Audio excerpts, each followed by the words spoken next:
Aladdin and His Magic Lamp.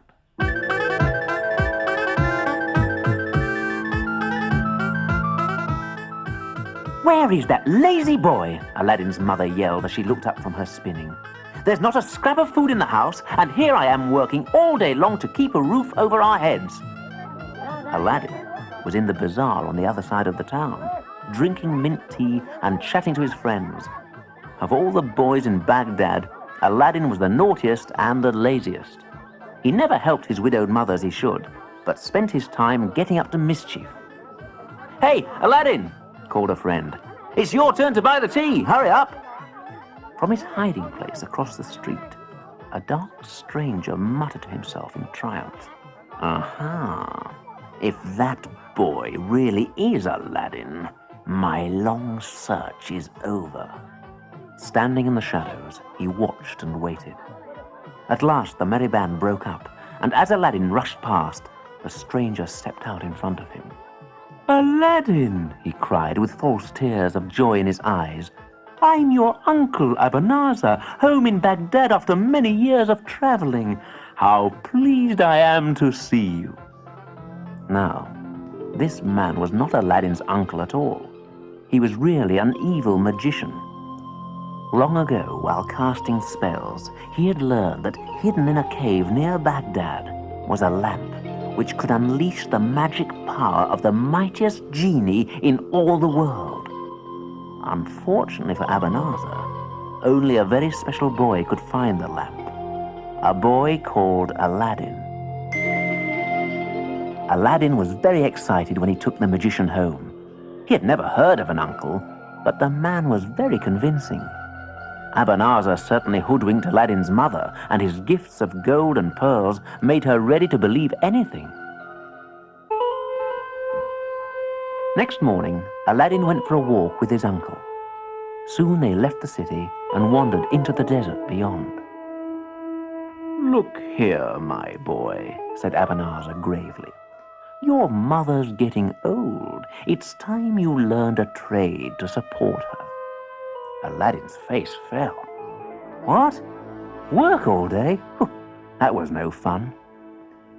"I'll open a shop for you and stock it with the finest silks of the Orient," his uncle went on.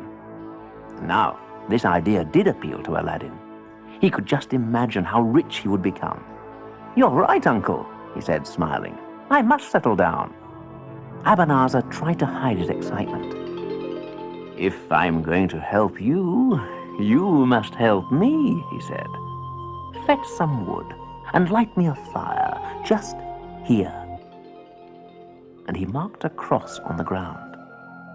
When the fire was ready, the magician threw incense on the leaping flames.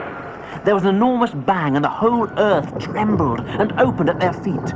A huge stone like a trapdoor lay revealed. "Now, lift the stone," said Abanazar. "Beneath it, you will find a treasure cave lit by a simple brass lamp. Touch nothing.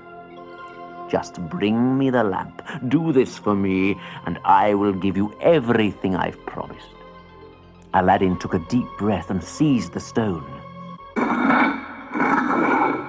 To his surprise, it moved easily, and he found himself looking into the dark entrance of the cave.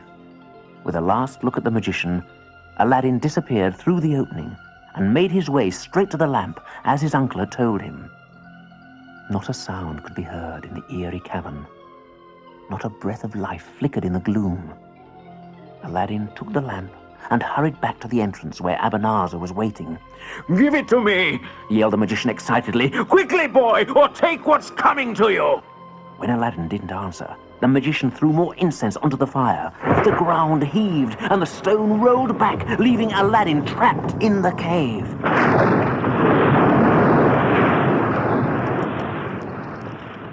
He looked at the lamp in despair. Then he took his sleeve to rub away the grime. There was a tremendous flash, and an enormous genie stood before him.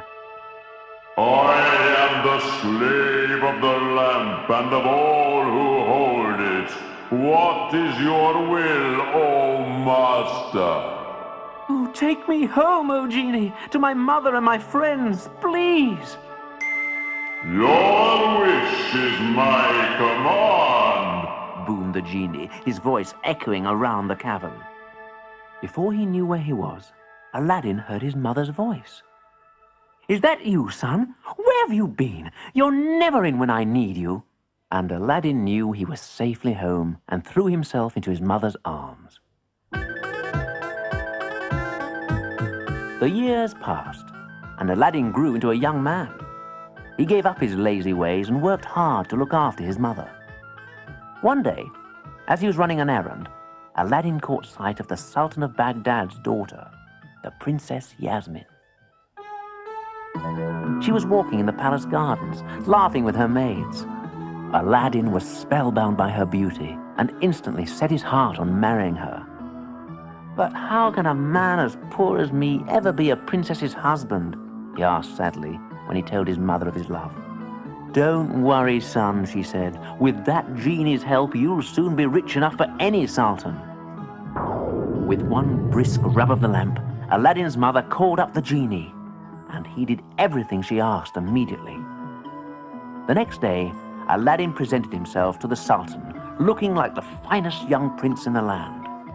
When he met Yasmin, he answered her questions with such wit and grace that she fell deeply in love with him. Soon they were married and lived for a year and a day in perfect happiness. Then, one morning, when Aladdin was out hunting, Yasmin heard a peddler's cry. "New lamps for old! New lamps for old!" She rushed to her windows, looked down and saw a tall, dark man standing by the palace gates. It was the evil magician Abanazar. Yasmin didn't know who he was, but immediately thought of the ugly old lamp in her husband's apartments. "Take this to the peddler," she told her servant. "I want to surprise Aladdin with a fine new lamp." The girl took the old lamp and made her way to the palace gates where Abanazar was waiting. He could hardly stop his hands trembling as he grabbed it and hurried to his house in triumph. "You are mine at last," he gloated as he rubbed the lamp. I am the slave of the lamp and of all who hold it. What is your will, O master? "Find Yasmin and bring her here. Then we will leave Baghdad forever." When Aladdin returned home, he found the whole city weeping.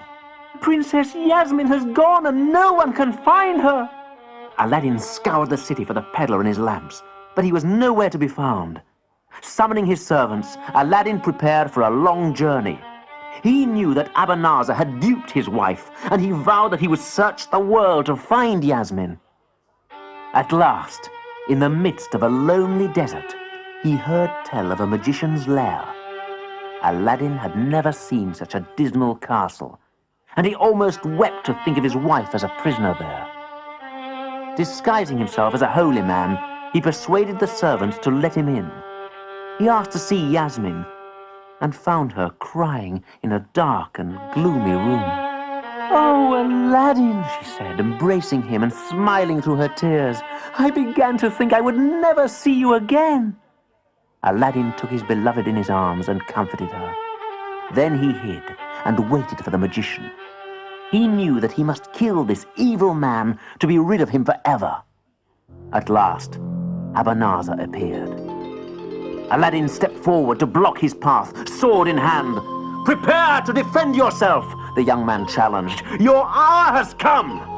With a shout of fury, Abanazar drew his sword and leapt at Aladdin. The clash of steel rang out as the two men fought desperately. Abanazar had the strength of a bull, but Aladdin was as quick as a cat. He saw his chance and plunged his sword deep into the magician's heart. The wicked man staggered and fell down dead. Aladdin searched the castle and found the lamp. Rubbing it gently, he summoned the genie. I am the slave of the lamp and of all who hold it.